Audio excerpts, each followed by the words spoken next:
বহুল প্রতীক্ষার পরে স্পাইডারম্যান ব্র্যান্ড নিউ ডে মুভিটা চলে এসেছে। তো আমিও চলে আসলাম এটার এক্সপ্লেইন নিয়ে। তোমাদের জন্য এত কষ্ট করে নতুন নতুন সিনেমার গল্প নিয়ে আসি, তাহলে তো একটা লাইক আমি আশা করতেই পারি। কোনো স্পয়লার না দিয়ে চ্যানেলটা সাবস্ক্রাইব করে চলো তাহলে গল্পের গভীরে ঢুকে পড়া যাক। সিনেমার শুরুতেই পিটার পার্কারকে দেখা যায়। সে নিজেকে নতুনভাবে সবার সাথে পরিচয় করিয়ে দিচ্ছিল। তার পরপরই সে ফোনে এমজি এবং নেডের রিলস দেখতে পায়। এটা দেখে মন খারাপ হয়ে যায় পিটারের। এখানে পিটারের মন খারাপ ছিল কারণ নেড এবং এমজি ওর কথা কোনো একটা কারণে ভুলে গিয়েছিল। কিন্তু পিটার তাদেরকে আর কোনো ঝামেলায় ফেলতে চায় না, এজন্য তাদেরকে আর বলা হয়ে ওঠেনি। এর পরপরই দেখা যায় এমজির জন্য সে একটা চিঠি লিখেছিল, কিন্তু তাকে দেওয়ার মতো সাহস হয়নি পিটারের। সে ওই চিঠিটাই পড়তে শুরু করে। এখানে তাদের দুজনের সম্পর্কে সবকিছুই লেখা ছিল, যে আগে তাদের সম্পর্কটা কেমন ছিল। এরপর দেখা যায় পিটার তার কাজে খুব ভালোভাবেই করছিল। শহরের মানুষজন তাকে খুবই পছন্দ করত। আর ওই সময় ওখানকার যে পুলিশ কমিশনার ছিল, তিনিও অনেক সাহায্য সহযোগিতা করতেন পিটারকে। এ কারণে পিটার অনেকগুলো ভিলেনকেও ধরে ফেলেছিল। তাদের সবাইকে ধরে নিয়ে যায় ড্যামেজ কন্ট্রোল নামের একটা ডিপার্টমেন্ট। এর মধ্যেই দেখা যায় পিটার তার মাথা ব্যথায় ভুগছিল। এজন্য সে সবসময় অনেকটা স্ট্রেসের মধ্যেই থাকত। পিটার যে জায়গাটাতে থাকতো সেটার টপ ফ্লোরও ভাড়া নিয়ে নেয় সে। এখানে আসলে সে তার ল্যাবের মতো বানিয়ে নিয়েছিল, যেন তার কাজগুলো সে খুব ভালোভাবেই করতে পারে। তার মধ্যে দেখা যায় ড্যামেজ কন্ট্রোলের একটা গাড়ি আউট অফ কন্ট্রোল হয়ে যায় এবং তাদেরই ওয়্যার হাউস থেকে হেডকোয়ার্টারের দিকে ধাবিত হতে থাকে। এই গাড়িটাকে থামানোর চেষ্টা করছিল পিটার, কিন্তু কোনোভাবেই সে এটাকে থামাতে পারছিল না। তার পরপরই হঠাৎ করেই সেই গাড়িটাকে থামানোর জন্য পানিশার চলে আসে। তবে পিটার খুব ভালোভাবেই জানতো পানিশার মানুষদেরকে একদম জানে মেরে ফেলতো। এই জন্য সে ওকে গাড়িটার পিছা করতে দেয় না আর মধ্যেই থামিয়ে নেয়। এখানে ভাবসাব দেখে বোঝা যাচ্ছিল ওরা দুজনে অনেকটা ফ্রেন্ডের মতো ব্যবহার করছে। এরপর আবারও গাড়িটার পিছা করতে শুরু করে পিটার। কিছুক্ষণের মধ্যেই সেটা গিয়ে হেডকোয়ার্টারের দেওয়ালটা ভেঙে ভেতরে ঢুকে পড়ে। তারপর পিটার গিয়ে ওই গাড়িটার দরজাটা খুলে দেখতে পায় সেখানে একটা বৃদ্ধা মহিলা বসে এই গাড়িটা চালাচ্ছিল। এরপর সেই বৃদ্ধ মহিলাটার ব্যবহারের চেঞ্জ হয়ে যায়। ওকে দেখেই বোঝা যাচ্ছিল এতক্ষণ ধরে সে কারো দ্বারা প্রসেসড হয়েছিল। এরপর সেই জিনিসটা একজন থেকে আরেকজন, তারপর আরেকজনের মধ্যে ঢুকতে শুরু করে। এক পর্যায়ে একটা সোলজারের ভেতরে ঢুকে যায়, যার দায়িত্ব ছিল স্করপিয়নকে অন্য জায়গায় ট্রান্সফার করা। স্পাইডারম্যানের যদি অন্য মুভিগুলো দেখে থাকো তাহলে স্করপিয়নকে চিনতে তোমাদের একদমই কোনো সমস্যা হবে না। এখন সেই সোলজারটা অবশ্য স্করপিয়নকে অন্য জায়গায় ট্রান্সফার করার আদেশ দেয়। তারপরেই সেখানে চলে এসেছিল পিটার, কিন্তু এসেই সে বুঝতে পারে এর ভেতরে তো ঢুকে পড়েছে সেই জিনিসটা। কিছুক্ষণের মধ্যেই সেটা আবার পিটারের ভেতরে ঢোকার চেষ্টা করে, কিন্তু কোনো একটা অজানা কারণে ওর ভেতরে ঢুকতে পারে না। হয়তোবা পিটারের উইলটা ছিল একদম স্ট্রং, আর এই ব্যাপারটাতে স্করপিয়ন ছাড়াও পেয়ে গিয়েছিল। এগুলো ইনভেস্টিগেশন করার জন্য পিটারকে দায়িত্বে দেয় এখনকার পুলিশ কমিশনার। তারপর এগুলো জানার জন্য পিটার চলে আসে একটা বিল্ডিংয়ের মধ্যে। এখানে গিয়ে সে ব্ল্যাক উইডোর সঙ্গে দেখা করে। তখন সেখানে গিয়ে পিটার জানতে পারে ডিফেন্স কন্ট্রোল ডিপার্টমেন্টের 30 জনের মতো লোককে পজেস্ট করেছিল সেই জিনিসটা। তাদের দিয়ে শুধু সার্ভার থেকে একটা জিনিসই সার্চ করানো হয়েছিল, সেটা হচ্ছে ভিম্যাক্স। এখান থেকে ইনফরমেশন নিয়েই পিটার চলে আসে ডিফেন্স কন্ট্রোল ডিপার্টমেন্টের অফিসে। তারপর সেখানে গিয়ে দেখা করে মেডগারের সঙ্গে। ইনি হচ্ছেন এখনকার ডিফেন্স কন্ট্রোল ডিপার্টমেন্টের ডিরেক্টর। এরপর ওনার সাথে দেখা করেই অনেকগুলো প্রশ্ন ছুড়ে দেয় পিটার। সকল প্রশ্ন করার পরে পিটার ওকে ভিম্যাক্স সম্পর্কেও জিজ্ঞাসা করে। এই কথাটা শুনে খানিকটা থতবত খেয়ে গিয়েছিল ডিরেক্টর। তবে সে কিছুই বলে না আর পিটারকে জানায় আমি এ সম্পর্কে কিছুই জানি না। তখনই জানা যায় এই বিল্ডিংটার মধ্যেই বিশাল একটা লকার আছে। এটার মধ্যে যা আছে সেটাই খুঁজতেছিল ওই পজেস্ট করা জিনিসটা। সেখানে তখন অবশ্য হ্যান্ডের সোলজারকেও দেখানো হয়। ডিরেক্টর তখন জানায় এরা আসলে খারাপ মানুষ নয়, রাস্তা ভুল করেছিল, এখন আমি ওদেরকে ভালো রাস্তা দেখিয়েছি, এর জন্য তারা আমাদের সিকিউরিটি টিম হিসেবে এখন কাজ করছে। এখান থেকে পিটার চলে আসে একটা কফি শপে। সেখানে গিয়ে ওর সাথে দেখা হয়ে যায় নেডের। কিছুক্ষণের মধ্যেই সেখানে চলে আসে এমজে। পিটার ওকে কিছু বলতে যাবে ঠিক তখনই সেখানে এসে উপস্থিত হয় এমজের বয়ফ্রেন্ড। এমনকি ওরা একে অপরকে কিসও করে বসে। এই ব্যাপারটা দেখে অনেক খারাপ লাগে আবার পিটারের কাছে। এই জন্য সে এমজের সাথে কোনো কথা না বলেই সেখান থেকে চলে আসে। এই ব্যাপারটাতে অনেক বাজে অবস্থা হয়ে গিয়েছিল পিটারের। সে বাসাতে আসার পরে আচমকাই অজ্ঞান হয়ে ফ্লোরে পড়ে যায়।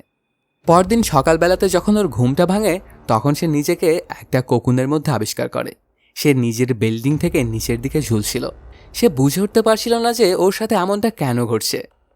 এরপর কোনো মতে সেখান থেকে বেরিয়ে যায় ঘরের মধ্যে এবং হাতে মেকানিক্যাল ওয়েব শুটারটা লাগায়, কিন্তু সেটাও ঠিকঠাকভাবে কাজ করছিল না, কারণ অর্গানিকভাবেই এখন ওর শরীর থেকে মাকড়সার জাল বের হতে শুরু হয়ে গিয়েছিল। আস্তে আস্তে ওর অবস্থা খারাপ থেকে খারাপতর হচ্ছিল। সে সব কিছু অনেক বেশি জোরে শুনতে পাচ্ছিল। ওর সেন্সগুলো একদম ওভারলোড হয়ে যেতে থাকে। এরপর সেখান থেকে সে বাইরে চলে আসে নিজের সাথে যে কী ঘটেছে এগুলো চেক করার জন্য। তবে কোনোভাবেই সে তার নিজের জালটা ঠিকঠাকভাবে ব্যবহার করতে পারছিল না। ব্যাপারগুলোতে সে অনেক বেশি ঝামেলায় পড়ে যাচ্ছিল। এগুলো কোনোভাবেই সে কন্ট্রোল করতে পারছিল না। তার পরপরই পিটারের কাছে কল আসে পুলিশ কমিশনারের। তিনি জানায় স্করপিয়ন শহরের অন্য জায়গায় তাণ্ডব শুরু করেছে, তুমি গিয়ে তাড়াতাড়ি ওকে থামাও, না হলে অনেক ঝামেলায় পড়ে যাব আমরা। এরপরেই অবশ্য পিটার চলে আসে সেখানে যেখানে স্করপিয়ন আছে। ওখানে গিয়েই ওর সাথে লড়াই করতে শুরু করে পিটার। যেহেতু পিটার তার স্পাইডার ওয়েভটা ঠিকঠাকভাবে ব্যবহার করতে পারছিল না, এই জন্য সে স্করপিয়নের কাছে অনেক মার খেতে থাকে। কিছুক্ষণের মধ্যে বোঝা যায় এটা আসলে আসল স্করপিয়ন নয়, এর ভেতরে ঢুকে আছে সেই মানুষটা যে সবাইকে পজেস্ট করত, এমনকি স্করপিয়নকেও সেই ছাড়িয়েছিল। তখন হঠাৎ করে স্পাইডারম্যানের চোখের রঙটা চেঞ্জ হয়ে যায়। জেনেটিক্যালি সে অনেক বেশি ইমিটেট করতে শুরু করে। সে যেন অন্য একটা মানুষে পরিণত হয়ে গেছে। তারপর স্করপিয়নকে ধরে একটা পুলিশ ভ্যানের সাথে এত জোরে মারে যে সেখানে থাকা পুলিশদের খুবই বাজে অবস্থা হয়ে গিয়েছিল। সাথে স্করপিয়নের অবস্থাও খুব খারাপ হয়ে যায়। এর পরপরই স্করপিয়ন তার সেন্সে ফিরে আসে। তখন সেও ব্যাপারটা দেখে অবাক হয়ে গিয়েছিল যে স্পাইডারম্যান তো কারো জীবন নেয় না, তাহলে সে এমন হিংস্র কেন হয়ে গেছে। কিছুক্ষণের মধ্যেই সেখানে চলে আসে পুলিশ কমিশনার এবং পিটারকে ওয়ার্নিং দেয়, যদি এই পুলিশ অফিসারটা মারা যেত তাহলে তোমাকে আমিও বাঁচাতে পারতাম না। তোমার সাথে যাই হচ্ছে না কেন এটা তোমাকেই ফিক্স করতে হবে, আর কি হচ্ছে সেটাকে তোমাকে বুঝতে হবে ভালো করে।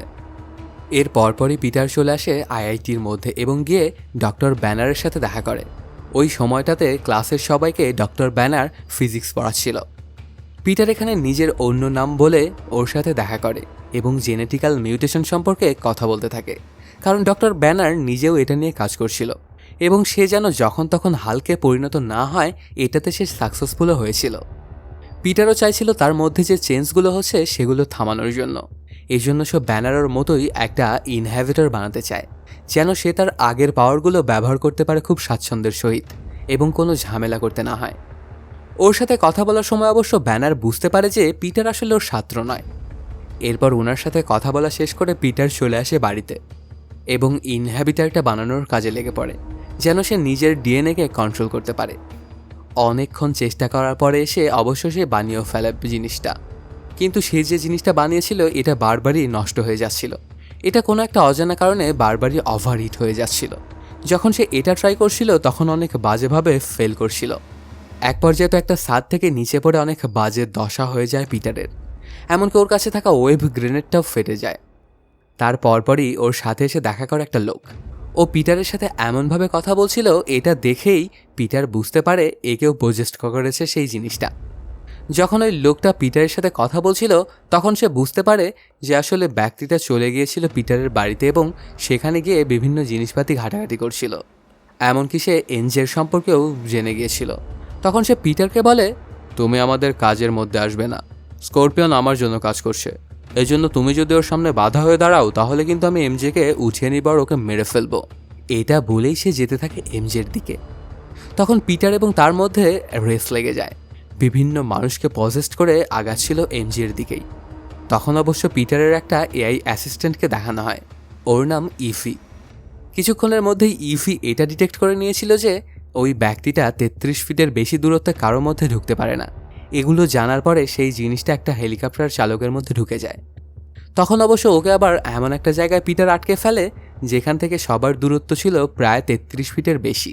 ওর কাছে কারো বডিতেই ঢোকার মতো একটা লোকও ছিল না। এই সুবিধাটা নিয়ে পিটার চলে আসে এমজির অ্যাপার্টমেন্টে। ওকে গিয়েই বলতে থাকে, তোমার জীবন ঝুঁকির মধ্যে রয়েছে, এই জন্য এখন তোমাকে আমার সাথে যাওয়া উচিত। তবে কোনোভাবেই এমজি ওর কথাটা মানতে চাইছিল না, কিন্তু যেহেতু স্পাইডারম্যান এর জন্য ওর কথাটা বিশ্বাস করে এবং ওর সাথেই চলে যায় এমজে। তারপরে ওরা দুজনে চলে আসে একটা ছাদে। সেখানে গিয়ে আচমকাই এমজে বলে ওঠে, আমরা দুজনে মনে হয় একে অপরকে চিনি, তা না হলে প্রতিবারই তুমি আমাকে বাঁচাতে কেন চলে আসো।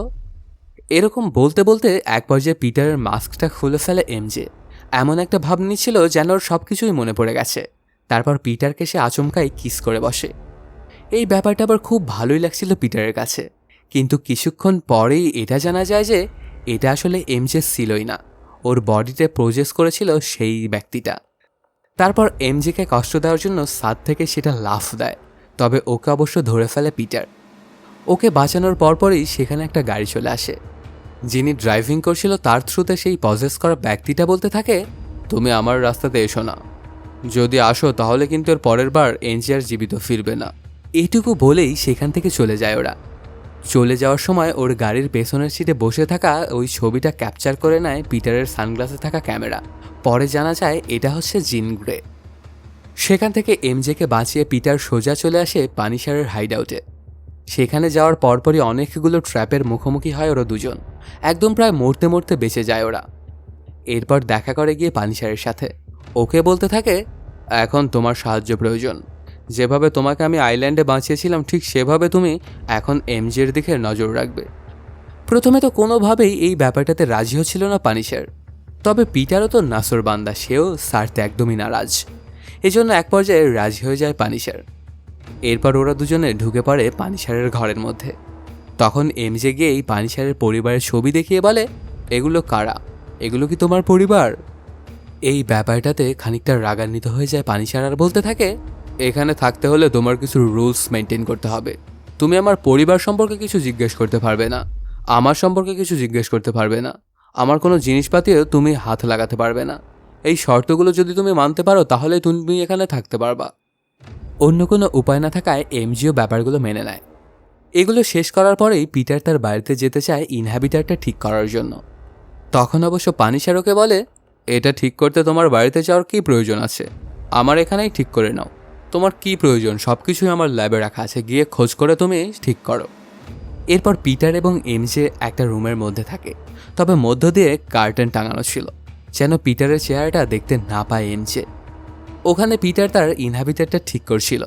এখানে কাজ করতে করতে ওরা দুজনে আবার খানিকটা কথাবার্তা বলছিল। এমজে তখন ওকে জিজ্ঞাসা করে, তোমার জীবনে কি মিসেস স্পাইডারম্যান নেই?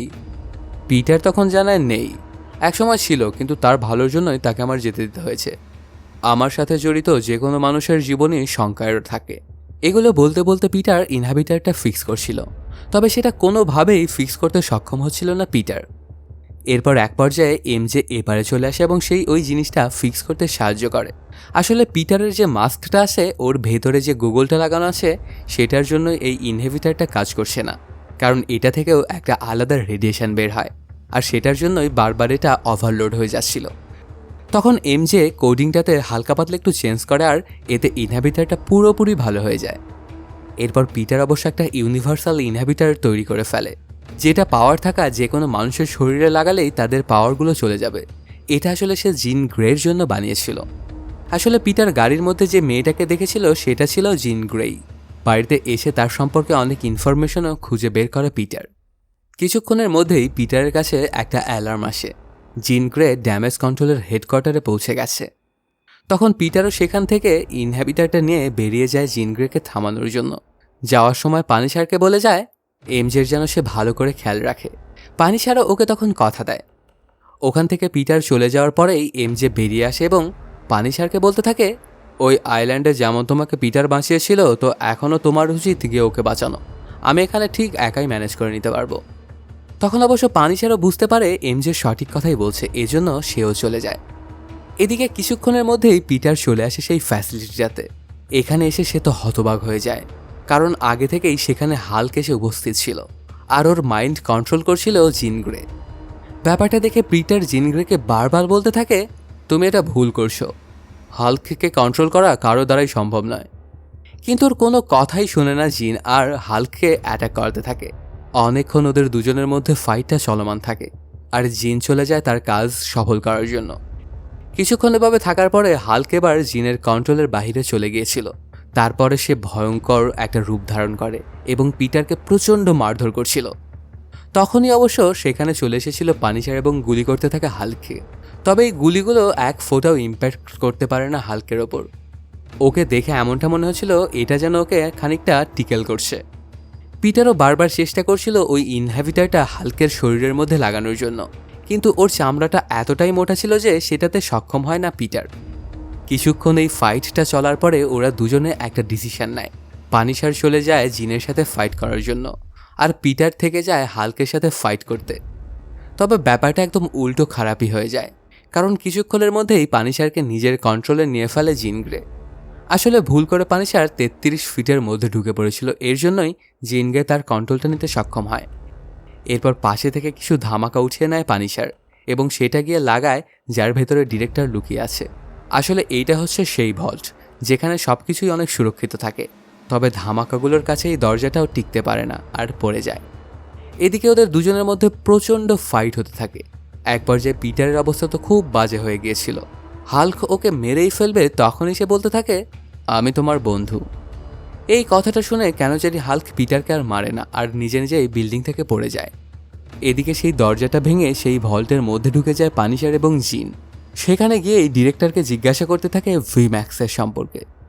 ডিরেক্টর যখন কিছুই বলছিল না, তখন ওর মাথায় পিস্তল ত্যাগ করে পানিশার। ওই সময়ই আবার সেখানে চলে আসে পিটার এবং জিনের ঘাড়ে সেই ইনহাবিটারটা লাগিয়ে দেয়। এজন্য জিনের পাওয়ারটা কাজ করা বন্ধ করে দেয়, আর পানিশার তার কন্ট্রোল থেকে বাইরে বেরিয়ে আসে। এরপর অবশ্য জিনকে ধরিয়ে ফেলা হয়। ওকে নিয়ে যাওয়ার আগে ওকে অজ্ঞান করাও হয়েছিল। অজ্ঞান করার একদম আগ মুহূর্তে জিন পিটারের কানের কাছে একটা নাম নেয়, সারা। এরপর পিটার ডিরেক্টরের সাথে খানিকটা কথাবার্তা বলেন এইসব ব্যাপার স্যাপার নিয়ে। তারপর সেখান থেকে চলে আসে পানিশারের হাইড আউটে। এখানে এসে পিটার বড় মাপের একটা ধাক্কা খায়, কারণ এমজের জন্য সে যে লেটারটা লিখেছিল সেই লেটারটা ওর হাতে পড়ে গেছে। সকল সত্যগুলো এখন জেনে গেছে এমজে। তবে সে বলতে থাকে, আমি সেই মেয়ে নয় যাকে তুমি ভালোবেসেছিলে, আমিও তোমাকে ভালোবাসি না, এমনকি আমি তো তোমাকে চিনিও না। এরপর সেখান থেকে চলে যেতে থাকে এমজে। তখন অবশ্য বলে, আমার কাছে কোনো ফোন নেই, তো তুমি কি আমাকে একটু রেখে আসতে পারবে? পিটার তখন চায় এমজেকে রেখে আসার জন্য। সেখান থেকে চলে আসার সময় এমজে ওকে অফার করে তার ঘরে গিয়ে নেডের সাথে একটু দেখা করতে আর 1 কাপ কফি খেয়ে আসতে। এরপর পিটার অবশ্য চলে আসে নেডের সাথে দেখা করার জন্য। স্পাইডারম্যানের সাথে দেখা হওয়ার সাথে সাথেই খুবই খুশি হয়ে গিয়েছিল নেড। অনেকক্ষণ এখানে কথাবার্তা বলার পরে সেখান থেকে চলে যায় নেড। তখন পিটার এমজেকে বলে, যখন তোমাকে জিন গ্রে কন্ট্রোল করছিল তখন আমি তোমাকে কিস করে ফেলেছিলাম। আমি মনে করছিলাম যে আসলেই তোমার সব কিছু মনে পড়ে গেছে, এই জন্য আমি খুবই দুঃখিত। আমি চাই না তোমার থেকে কিছু লুকাতে। তখন অবশ্য এমজে বলে ওঠে, এটা যদি তুমি আমাকে নাও বলতে তাহলেও কোনো সমস্যা ছিল না, কারণ ওগুলো সম্পর্কে তো আমার কিছুই মনে নেই। আর যে সময়টাতে আমি পজেসড ছিলাম তখনকার একটা জিনিসও আমার মাথাতে নেই। ওই সময়টা পুরো একদম ব্ল্যাঙ্ক হয়ে গেছে। এই কথাটা শুনে হঠাৎ করেই পিটারের মাথায় একটা ব্যাপার সম্পর্কে শক লাগে। সে যখন ডিরেক্টরের সাথে দেখা করে সারার সম্পর্কে বলছিল, তখন তিনি জানিয়েছিল, আমাকেও তো জিন গ্রে কন্ট্রোল করছিল, আর হয়তোবা আমার মেমোরি থেকেই এই নামটা সে কালেক্ট করেছে। তখন পিটারের আর বুঝতে বাকি থাকে না যে ডিরেক্টর হয়তোবা তার থেকে কিছু লুকাচ্ছে। এই জন্য সে বেরিয়ে পড়ে ড্যামেজ কন্ট্রোলের হেডকোয়ার্টারের দিকে। সেখানে দেখা যায় জিনকে একটা রুমের মধ্যে আটকে রাখা হয়েছে, ওর ওপরে এক্সপেরিমেন্ট করা হবে। এখানে এই ভিম্যাক্স সম্পর্কেও জানা যায়। ওকে যে রুমটার মধ্যে রাখা হয়েছিল সেখানে উপরের দিকে ভিম্যাক্স নামের একটা এয়ার কন্ডিশনারকে দেখা যায়। আসলে সারা টেলিপ্যাথি ব্যবহার করে জিন গ্রেকে এই ব্যাপারটা জানিয়েছিল যে তাকে এই রুমটার মধ্যে আটকে রাখা হয়েছিল। সারা আসলে জিন গ্রের ব্রোন সারা গ্রে। এখানে ওদের পেছনের কাহিনীটা জানা যায়। কোনো সঠিক কারণ ছাড়াই সারাকে উঠিয়ে নিয়েছিল ড্যামেজ কন্ট্রোল ডিপার্টমেন্ট এক্সপেরিমেন্ট করার জন্য। তারা এটা জানতে চাইছিল যে মিউট্যান্ট কিভাবে কাজ করে, আর এই রুমটার মধ্যেই সারা মারা গিয়েছিল। সেই একই এক্সপেরিমেন্টটা এখন জিন গ্রের ওপরেও করা হবে। এই ব্যাপারটাতে অনেক বাজে অবস্থা হয়ে গিয়েছিল জিনের। এরপর তার টেলিপ্যাথিটা আউট অফ কন্ট্রোল হয়ে যায় এবং শহরের অর্ধেকের বেশি মানুষ সেটাতে ইফেক্টেড হয়। তাদের সময় যেন একদম থেমে গিয়েছিল। তবে পানিশার এই ব্যাপারগুলো থেকে কোনোভাবে বেঁচে যায়। অন্যদিকে দেখা যায় এতক্ষণে পিটার চলে এসেছিল ডিওডিসির ফ্যাসিলিটিতে। জিন গ্রের কাছে পৌঁছানোর জন্য হ্যান্ডের নিনজাদের সাথে ওর ফাইট করতে হবে। এখানে এই নিনজাগুলো জিনের কন্ট্রোলে ছিল। সেই নিনজা এবং পিটারের মধ্যে তুমুল ফাইট শুরু হয়ে যায়। এতে অনেক বাজে অবস্থা হয়ে গিয়েছিল পিটারের। সে প্রায় মৃত্যুর কোলেই ঢলে পড়েছিল। তখন টেলিপ্যাথি দিয়ে সে আবার জিনের সাথে কথা বলতে থাকে। তখন অবশ্য জিন ওকে প্রশ্ন করে বসে, তুমি আসলে কে, স্পাইডারম্যান নাকি পিটার পার্কার? পিটার তখন বলে, আমি একসঙ্গে দুইটা হলে কি কোনো সমস্যা আছে? এরপরে অবশ্য পিটারের পাওয়ারটা আনলিশ হয়। তারপর সে হ্যান্ডের নিনজাগুলোর সাথে অনেক জোরালো ফাইট করতে শুরু করে, কিন্তু তবুও ওদেরকে জানে মারছিল না, কারণ এখনও পিটারের সেই সেন্সটা জীবিতই আছে। দেখতে দেখতেই ওদের সবাইকেই ধরাশায়ী করে ফেলে পিটার। তারপর সেখান থেকে পিটার চলে আসে ওই রুমটার মধ্যে যেখানে এক্সপেরিমেন্ট করা হবে। তখন দেখা যায় জিন গ্রে তার পাওয়ার ব্যবহার করে একটা কাঁচ ভেঙে সেটা ডিরেক্টরের গলার কাছে নিয়ে ধরেছিল। ওকে মারতে যাবে ঠিক তখনই ওই জায়গাতে এসে পৌঁছে পিটার। ওদের দুজনের মধ্যে শুরু হয়ে যায় মরাল ডিবেট। তখন পিটার ওকে বলতে থাকে, আমরা স্পেশাল, এই পাওয়ারটার সাথে সাথে আমাদের ওপরে কিছু রেসপন্সিবিলিটি আছে, এগুলো আমাদের খুব ভালোভাবে ইউজ করা উচিত। কোনো খারাপ কাজে আমাদের এই পাওয়ারগুলো ব্যবহার করা একদমই সমীচীন নয়। তখন অবশ্য জিন গ্রে বলে ওঠে, আমরা যে স্পেশাল এর জন্য আমরা সবসময় ঝামেলার মধ্যে পড়ে যাই, এই জন্য চাই না আমার স্পেশালিটি, আর কাউকেই আমি বিশ্বাস করি না। তার পরপরই জিন ফোর্সফুলি পিটারের মস্তিষ্কের মধ্যে ঢুকে পড়ে। পিটার অবশ্য ওকে ঢুকতে দেয়। তখন সেখানে দেখা যায় পিটারের আন্টি মেয়েকে। তিনি একবার পিটারকে বুঝিয়েছিল যে তার রেসপন্সিবিলিটি আসলে কী। এই একই জিনিস জিনের সাথেও ঘটে। এবার অবশ্য জিন তার ভুলটা বুঝতে পারে। এদিকে দেখা যায় পানিশার এই পর্যায়ে অনেক রাগান্বিত হয়েছিল। সে জিনকে না মারা পর্যন্ত দম নিবে না। এই জন্য সে বড় একটা বিল্ডিংয়ের ওপরে ওঠে এবং সেখান থেকে স্নাইপার হাতে একটা শট নেয় জিনের ওপর। তবে এই গুলিটার আঁচ পেয়ে গিয়েছিল পিটার এবং গিয়ে সে জিনের ওপরে ঝাঁপ দেয়। তখন যে গুলিটা জিনের গায়ে লাগার কথা ছিল সেটা গিয়ে লাগে পিটারের গায়ে। এটাতে পিটার অনেক বেশি ঘায়েল হয়ে গিয়েছিল। কিছুক্ষণের মধ্যে অবশ্য সেখানে চলে আসে পানিশার এবং স্পাইডারম্যানকে নিয়ে যায় হাসপাতালে। সেখানে চিকিৎসা করার পরে মোটামুটি সুস্থ হয়ে যায় স্পাইডারম্যান। কিছুক্ষণের মধ্যেই ওই রুমের মধ্যে চলে আসে পানিশার আর পিটারের থেকে ক্ষমা চায় তাকে গুলিটা করার জন্য। ওদের দুজনের মধ্যেকার সব কিছুই সর্ট আউট হয়ে যায়। এরপর পিটার হাসপাতাল থেকে রিলিজ পেয়ে যায়। তখনই দেখা যায় হাসপাতালের বাইরে হাজারো লাখো মানুষ চলে এসেছিল পিটারকে ধন্যবাদ দেওয়ার জন্য। আসলে সবার কাছে স্পাইডারম্যান ছিল অনেক ভালো একটা হিরো। তখন অবশ্য পানিশার ওই মাস্কটা পরে নেয় এবং হাত দোলাতে থাকে ওদের দিকে। এই সিনটা অবশ্য অনেক মজাদার ছিল। কিছুক্ষণের মধ্যেই সেখান থেকে দুজনেই চলে আসে। এরপর সেদিন বিকেলবেলাতেই পিটার চলে আসে সেই ক্যাফেটাতে যেখানে সে কিছুদিন আগেও এসেছিল। সেখানে এসেই নেডের সাথে দেখা করে। তখন ওদের দুজনের আইকনিক সেই হ্যান্ডশেকটা করে ওরা। এই ব্যাপারটা ঘটার পরপরই নেড বুঝে যায় যে এটা আসলে পিটার পার্কার আর এটাই হচ্ছে স্পাইডারম্যান, আর এই ছিল ওর বেস্ট ফ্রেন্ড। সে তার বন্ধুকে আবারও খুঁজে পেল আর এর মাধ্যমেই শেষ হয়ে যায় সিনেমাটি। তো বন্ধুরা, কেমন লাগলো আজকের এই এক্সপ্লেনটি জানাতে কমেন্ট করো। আর যদি এখনও চ্যানেলটা সাবস্ক্রাইব না করে থাকো তাড়াতাড়ি সাবস্ক্রাইব করে নাও। দেখা হচ্ছে নতুন কোনো ভিডিওতে। Till then, সায়োনারা।